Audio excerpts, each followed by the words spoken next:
Hari Raya Pendamaian, salah satu hari raya musim gugur yang diberkati telah tiba.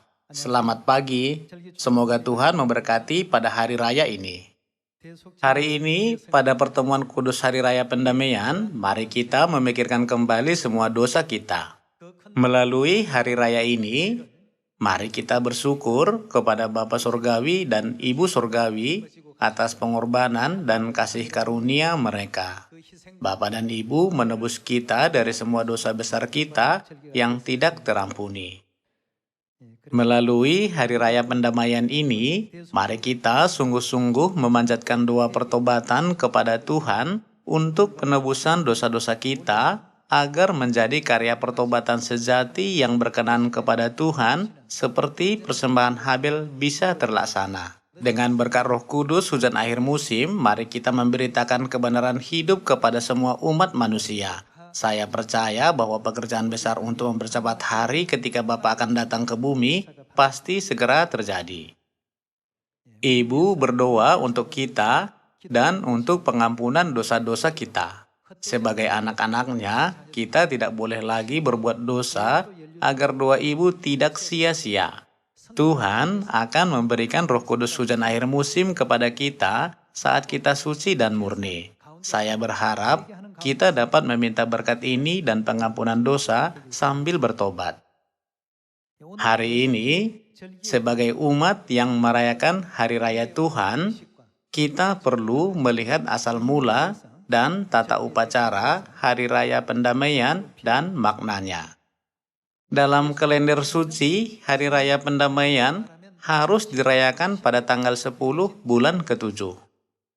Apa yang terjadi sebelum tanggal 10 bulan ke-7? Musa naik ke Gunung Sinai untuk menerima loh batu pertama yang berisi ke-10 firman, dan dia tidak turun selama 40 hari. Dia berpuasa tanpa makan roti dan minum air selama 40 hari dan menerima ke-10 firman Tuhan melalui upacara yang sangat berharga. Namun di kaki gunung, orang Israel mulai berpikir, karena pemimpin kita naik gunung di mana tidak ada makanan dan air dan belum turun, maka dia pasti telah mati.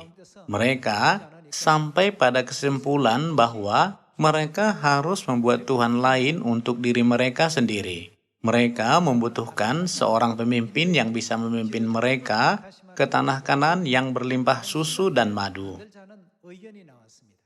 Itulah sebabnya mereka membuat patung anak lembu emas. Mereka membuat patung anak lembu emas dan bangun dan bersenang-senang sambil menyembah patung itu. Perbuatan itu memicu kemarahan Tuhan terhadap mereka. Tuhan berkata kepada Musa yang sedang berpuasa, "Lihatlah apa yang dilakukan bangsamu. Lihat bagaimana mereka menimbulkan kemarahanku dengan menyembah berhala."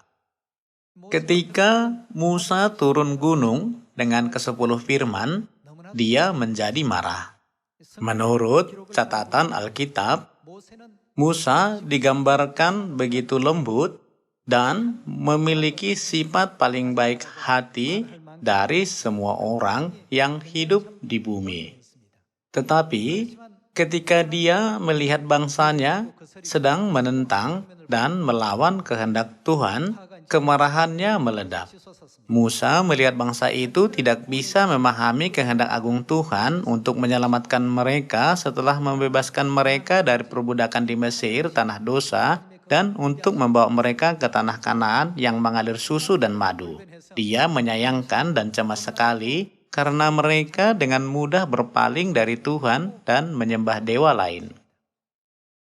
Dalam kemarahannya, dia melemparkan loh batu yang tertulis ke-10 firman ke kaki gunung dan memecahkannya. Dia turun dan menghukum semua orang yang menyembah berhala itu. Pada hari itu, 3.000 orang yang menyembah berhala itu dihukum mati.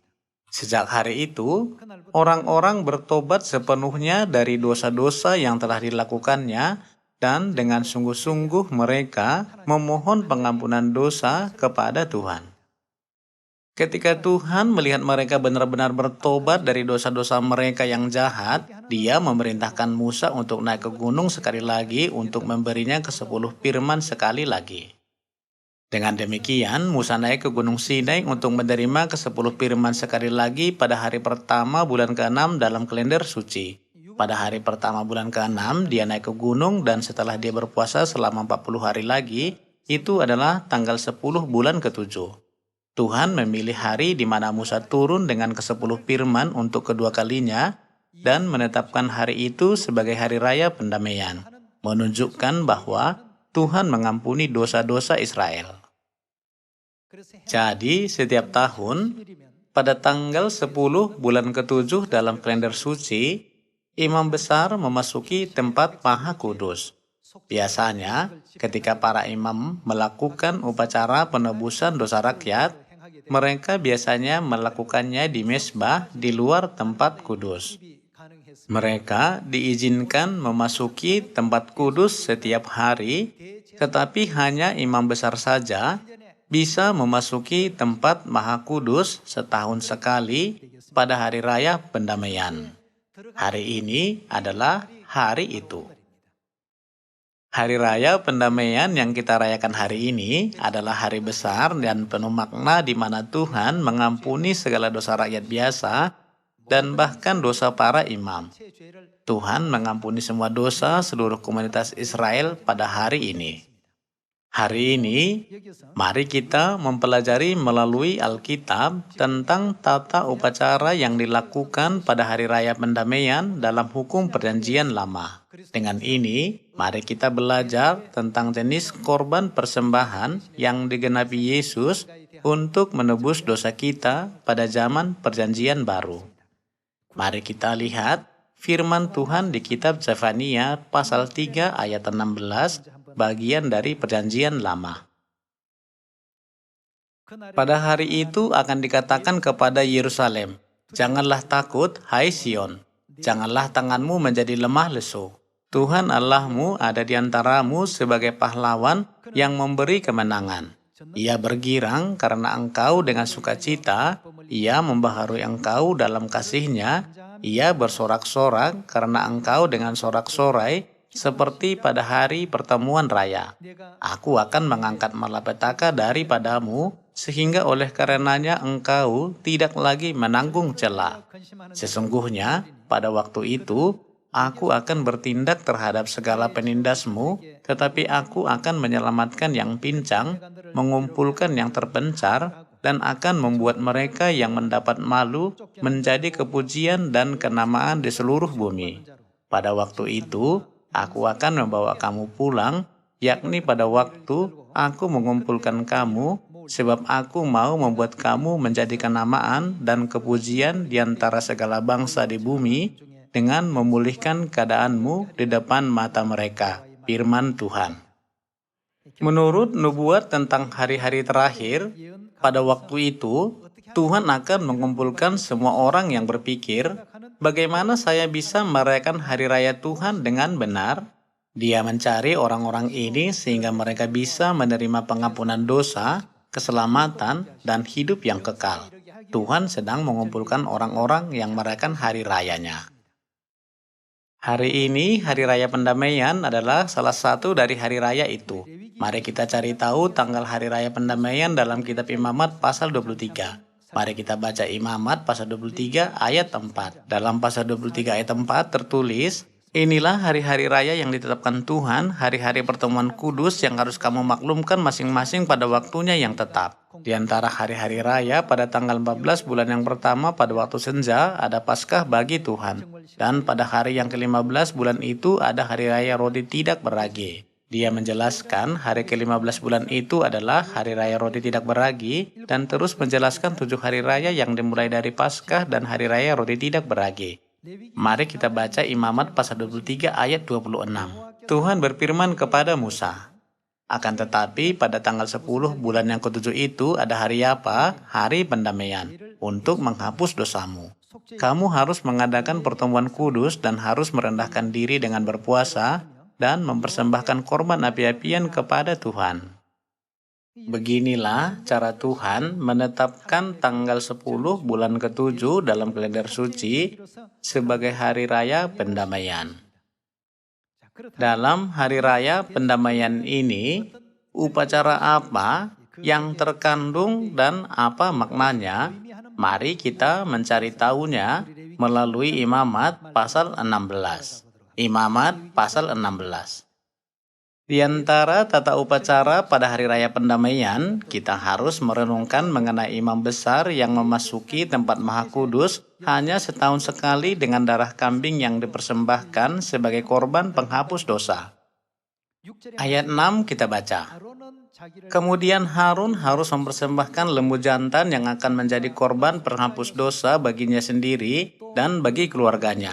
Ia harus mengambil kedua ekor kambing jantan itu dan harus membuang undi atas kedua kambing jantan itu, sebuah undi bagi Tuhan dan sebuah bagi Azazel. Lalu Harun harus mempersembahkan kambing jantan yang kena undi bagi Tuhan itu dan mengolahnya sebagai korban penghapus dosa. Tetapi kambing jantan yang kena undi bagi Azazel haruslah ditempatkan hidup-hidup di hadapan Tuhan untuk mengadakan pendamaian, lalu dilepaskan bagi Azazel ke padang gurun. Harun harus mempersembahkan lembu jantan yang akan menjadi korban penghapus dosa baginya sendiri dan mengadakan pendamaian baginya dan bagi keluarganya. Dan ia harus mengambil pembaraan berisi penuh bara api dari atas mezbah yang di hadapan Tuhan, serta serangkup penuh ukupan dari wangi-wangian yang digiling sampai halus, lalu membawanya masuk ke belakang tabir. Kemudian ia harus meletakkan ukupan itu di atas api yang di hadapan Tuhan, sehingga asap ukupan itu menutupi tutup pendamaian yang di atas hukum Allah, supaya ia jangan mati. Lalu ia harus mengambil sedikit dari darah lembu jantan itu dan memercikkannya dengan jarinya ke atas tutup pendamaian di bagian muka, dan ke depan tutup pendamaian itu ia harus memercikkan sedikit dari darah itu dengan jarinya 7 kali. Lalu ia harus menyembelih domba jantan yang akan menjadi korban penghapus dosa bagi bangsa itu, dan membawa darahnya masuk ke belakang tabir. Kemudian ia harus memercikkannya ke atas tutup pendamaian dan ke depan tutup pendamaian itu. Dengan demikian ia mengadakan pendamaian bagi tempat kudus itu karena segala kenajisan orang Israel dan karena segala pelanggaran mereka, apapun juga dosa mereka. Demikianlah harus diperbuatnya dengan kemah pertemuan yang tetap diam di antara mereka di tengah-tengah segala kenajisan mereka. Salah satu bagian terpenting adalah 2 kambing jantan, yang satu adalah kambing bagi Azazel dan yang lainnya untuk korban penghapus dosa. Firman tentang kambing bagi Azazel ini salah satu yang sangat penting. Mari kita baca ayat 20. Imamat pasal 16 ayat 20 kita baca. Setelah selesai mengadakan pendamaian bagi tempat kudus dan kemah pertemuan serta mezbah, ia harus mempersembahkan kambing jantan yang masih hidup itu. Dan Harun harus meletakkan kedua tangannya ke atas kepala kambing jantan yang hidup itu dan mengakui di atas kepala kambing itu segala kesalahan orang Israel dan segala pelanggaran mereka, apapun juga dosa mereka. Dan kemudian melepaskannya ke padang gurun dengan perantaraan seseorang yang sudah siap sedia untuk itu. Demikianlah kambing jantan itu harus mengangkut segala kesalahan Israel ke tanah yang tandus dan kambing itu harus dilepaskan di padang gurun. Sesudah itu Harun harus masuk ke dalam kemah pertemuan dan menanggalkan pakaian lenan yang dikenakannya ketika ia masuk ke dalam tempat kudus dan harus meninggalkannya di sana. Ia harus membasuh tubuhnya dengan air di suatu tempat yang kudus dan mengenakan pakaiannya sendiri, lalu ia harus keluar dan mempersembahkan korban bakarannya sendiri dan korban bakaran bangsa itu. Kemudian ia harus membakar lemak korban penghapus dosa di atas mezbah. Maka orang yang melepaskan kambing jantan bagi Azazel itu harus mencuci pakaiannya, membasuh tubuhnya dengan air, dan sesudah itu barulah boleh masuk ke perkemahan. Lembu jantan dan kambing jantan korban penghapus dosa yang darahnya telah dibawa masuk untuk mengadakan pendamaian di dalam tempat kudus harus dibawa keluar dari perkemahan, dan kulitnya, dagingnya, dan kotorannya harus dibakar habis. Siapa yang membakar semuanya itu harus mencuci pakaiannya, membasuh tubuhnya dengan air, dan sesudah itu barulah boleh masuk ke perkemahan. Inilah yang harus menjadi ketetapan untuk selama-lamanya bagi kamu, yakni pada bulan yang ke-7 pada tanggal 10 bulan itu kamu harus merendahkan diri dengan berpuasa. Di sini kita bisa melihat 2 ekor kambing diambil. Satu untuk korban penghapus semua dosa bangsa itu, dan yang satunya digunakan bagi Azazel. Imam besar meletakkan kedua tangannya ke atas kepala kambing jantan itu dan memindahkan semua dosa ke atas kepala kambing itu dan kemudian melepaskannya di padang gurun yang tidak berpenghuni. Kambing itu mengembara di padang gurun di mana tidak ada yang memeliharanya, dan tidak ada yang bisa dimakan, dan pada akhirnya ia akan mati. Ini adalah tata upacara lengkap untuk menerima penghapusan semua dosa. Apakah yang ingin diajarkan Tuhan kepada kita melalui upacara ini di dalam hukum Perjanjian Lama? Biarkan saya meringkaskannya. Semua dosa yang dilakukan bangsa itu selama setahun dibawa ke tempat kudus. Ketika mereka berdosa, mereka membawa persembahan untuk korban penghapus dosa ke para imam sambil berkata, "Maafkan aku karena aku telah berdosa." Kemudian imam menyembelih binatang itu untuk menebus dosa mereka sebagai korban penghapus dosanya. Darah binatang yang dikorbankan itu dipercikkan pada tanduk-tanduk mezbah. Ini terjadi setiap hari sepanjang tahun. Kemudian, semua dosa bangsa selama 1 tahun untuk sementara dipindahkan ke tempat kudus. Dosa-dosa mereka dipindahkan ke tempat kudus, dan pada hari raya pendamaian, semua dosa mereka dipindahkan ke kambing yang dipilih bagi Azazel. Setelah itu, kambing itu dilepaskan di padang gurun dengan semua dosa bangsa itu, mengembara di sana dan mati. Melalui proses inilah semua dosa mereka dihapuskan. Tuhan tidak menetapkan hukum Perjanjian Lama tanpa tujuan apapun. Pada akhirnya, semua dosa yang kita lakukan ditanggungkan kepada Bapa dan Ibu yang menjadi korban penghapus dosa kita. Persembahan untuk penghapus dosa melambangkan Tuhan. Selanjutnya, tempat kudus di mana dosa-dosa kita disimpan selama 1 tahun juga melambangkan Tuhan. Pada akhirnya, kepada siapa semua dosa ini dipindahkan? Semua dosa dipindahkan kepada kambing bagi Azazel, yaitu iblis, pencetus dosa, dan dialah yang akan menderita hukuman neraka yang kekal. Akhirnya, ketika setan dihancurkan oleh kematian, hanya dengan demikian semua dosa akan hilang sepenuhnya. Tuhan menunjukkan kepada kita kehendak-Nya yang agung dalam upacara ini melalui peraturan persembahan dalam hukum Perjanjian Lama.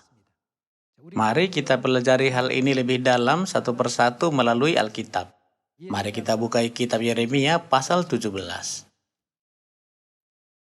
Yeremia pasal 17 ayat 12 kita baca. Tahta kemuliaan luhur dari sejak semula, tempat bait kudus kita. Ya, pengharapan Israel, Tuhan, semua orang yang meninggalkan Engkau akan menjadi malu. Orang-orang yang menyimpang daripadamu akan dilenyapkan di negeri, sebab mereka telah meninggalkan sumber air yang hidup, yakni Tuhan. Apa yang dikatakan di dalam ayat 13? Ada tertulis, ya pengharapan Israel Tuhan. Di ayat 12, Tuhan digambarkan sebagai tempat bait kudus kita. Oleh karena itu, sama seperti semua dosa orang Israel dipindahkan sementara ke tempat kudus dalam Perjanjian Lama, semua dosa kita juga dipindahkan sementara kepada Tuhan. Pada akhirnya, Tuhan mengorbankan dirinya untuk kita dan menyerahkan semua dosa kita kepada setan. Kita bisa melihat wujud pelaksanaan ini digenapi melalui pengorbanan Kristus di kayu salib dalam Perjanjian Baru. Di Yeremia pasal 17, Alkitab menyadarkan kita bahwa kenyataan tempat kudus adalah Tuhan. Sekarang mari kita baca Yohanes pasal 1. Yohanes pasal 1 ayat 29 kita baca. Pada keesokan harinya Yohanes melihat Yesus datang kepadanya dan ia berkata, "Lihatlah anak domba Allah yang menghapus dosa dunia." Melalui ayat ini, kita bisa menyadari bahwa Dia yang menanggung segala dosa kita adalah Kristus. Mari kita baca Yesaya pasal 53 ayat 4. Tetapi sesungguhnya penyakit kitalah yang ditanggungnya dan kesengsaraan kita yang dipikulnya, padahal kita mengira Dia kena tulah, dipukul, dan ditindas Allah. Tetapi Dia tertikam oleh karena pemberontakan kita, Dia diremukkan oleh karena kejahatan kita. Ganjaran yang mendatangkan keselamatan bagi kita ditimpakan kepadanya, dan oleh bilur-bilurnya kita menjadi sembuh. Kita sekalian sesat seperti domba, masing-masing kita mengambil jalannya sendiri, tetapi Tuhan telah melimpahkan kepadanya kejahatan kita sekalian. Pada zaman Perjanjian Lama, dosa orang Israel untuk sementara ditanggungkan kepada seekor kambing jantan untuk korban penghapus dosa. Dan setelah kematian kambing jantan, dosa mereka diteruskan ke tempat kudus. Setelah itu, dosa mereka dipindahkan dari tempat kudus ke kambing Azazel yang kemudian mengembara di padang gurun dan mati. Mengapa tata cara penghapus dosa dijelaskan dalam hukum Perjanjian Lama? Semua ini untuk menunjukkan kepada kita apa yang terjadi di dunia rohani. Dosa kita tidak langsung dihapuskan ketika kita berdoa, "Tuhan, ampunilah dosaku." Tetapi seseorang harus menanggung dosa kita. Seseorang harus menanggung dosa itu. Sebenarnya, kitalah yang harus menanggung dosa kita sendiri. Namun, Tuhan rela menanggung semua dosa kita. Tuhan digantung di kayu salib, meskipun kitalah yang seharusnya berada di kayu salib. Bapa dan Ibu berdiri di tempat kita seharusnya dicambuk. Seseorang harus membayar harga untuk dosa-dosa yang dilakukan. Dosa tidak hilang atau dihapuskan hanya dengan berdoa. Seseorang harus membayar harga untuk dosa kita dan menanggung rasa sakit demi kita, sehingga kita bisa diampuni dari semua dosa kita. Ini adalah kehendak Tuhan yang tersembunyi dalam hari raya pendamaian. Untuk mengajari kita kebenaran rohani, Tuhan memenuhi persyaratan hari raya dengan cara ini. Apakah hanya Bapa yang dikorbankan untuk pengampunan dosa kita? Ketika kita melihat kitab Imamat, kita bisa melihat bahwa bukan hanya pengorbanan Bapa saja, tetapi juga pengorbanan Ibu yang selalu ada di sampingnya. Tolong buka Imamat pasal 4. Mari kita baca Imamat pasal 4 ayat 27. Jikalau yang berbuat dosa dengan tak sengaja itu seorang dari rakyat jelata, dan ia melakukan satu hal yang dilarang Tuhan sehingga ia bersalah, maka jikalau dosa yang telah diperbuatnya itu diberitahukan kepadanya, haruslah ia membawa sebagian persembahannya karena dosa yang telah diperbuatnya itu. Seekor kambing apa? Seekor kambing betina yang tidak bercela. Lalu haruslah ia meletakkan tangannya ke atas kepala korban penghapus dosa dan menyembelih korban itu di tempat korban bakaran. Kemudian imam harus mengambil dengan jarinya sedikit dari darah korban itu, lalu membubuhnya pada tanduk-tanduk mezbah korban bakaran. Semua darah selebihnya haruslah dicurahkannya kepada bagian bawah mezbah. Tetapi segala lemak haruslah dipisahkannya, seperti juga lemak korban keselamatan dipisahkan, lalu haruslah dibakar oleh imam di atas mezbah menjadi bau yang menyenangkan bagi Tuhan. Dengan demikian, imam mengadakan pendamaian bagi orang itu sehingga ia menerima pengampunan. Biasanya semua dosa mereka diampuni dengan cara ini. Begitu juga dengan semua dosa kita. Di sini, binatang dibedakan berdasarkan jenis kelamin seperti kambing jantan dan kambing betina. Jadi, bukan hanya Bapa yang menanggung beban sebagai korban penghapus dosa, tetapi juga Ibu menanggung semua beban berat dosa anak-anaknya sebagai korban penghapus dosa. Inilah yang harus kita pahami melalui upacara hari raya yang ditetapkan Tuhan dalam Perjanjian Lama ini. Karena pengorbanan Bapa Surgawi dan Ibu Surgawi untuk kita, maka kita bisa menerima sukacita pengampunan dosa melalui hari raya pendamaian ini dan memiliki harapan kembali ke rumah kekal kita di kerajaan sorga, bukan? Bila kita melihat hal ini hanya dari sudut pandang yang dangkal, itu hanya seperti Kristus mati di kayu salib untuk kita. Namun, kita tidak boleh melupakan makna mendalam yang terkandung dalam hukum Perjanjian Lama yang adalah bayangan bagi kita. Kapan saja seorang rakyat jelata berbuat dosa, dia membawa seekor kambing betina kepada imam, mengakui dosanya. Imam itu mempersembahkan kambing betina sebagai korban bagi orang itu dengan hati yang bertobat. Orang lain harus mati, bukan yang berbuat dosa. Hanya dengan demikian dosa kita bisa diampuni dan ditebus. Karena dosa-dosa kita, pengorbanan bapa dan pengorbanan ibu diperlukan. Semua dosa kita yang diteruskan ke tempat kudus pada akhirnya dipindahkan ke setan, yaitu yang merupakan sumber asal dosa. Kita bisa memastikan melalui Alkitab bahwa iblis berkeliaran di dalam jurang maut dan akhirnya dihukum mati.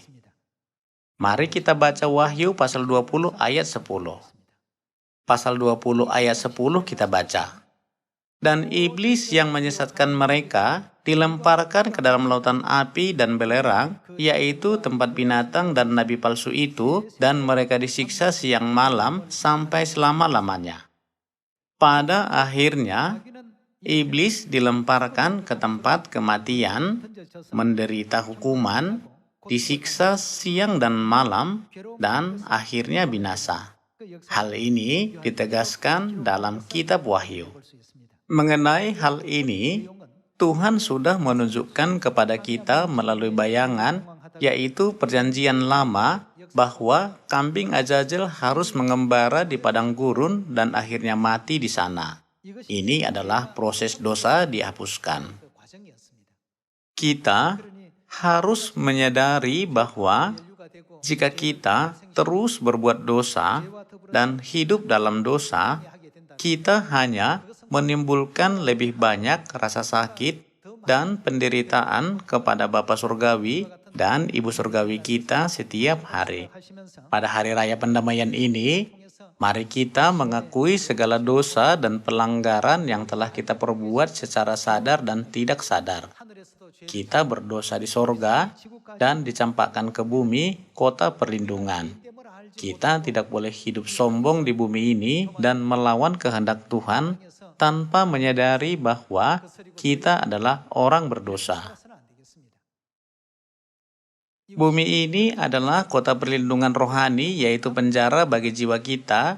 Sikap dan pola pikir yang tepat dari seorang narapidana adalah mengakui dan menyesali dosa-dosanya. Jika para tahanan bertobat, merenungkan masa lalu mereka, dan bertanya pada diri mereka sendiri, mengapa aku terlibat dalam dosa seperti itu? Kenapa aku melakukan itu?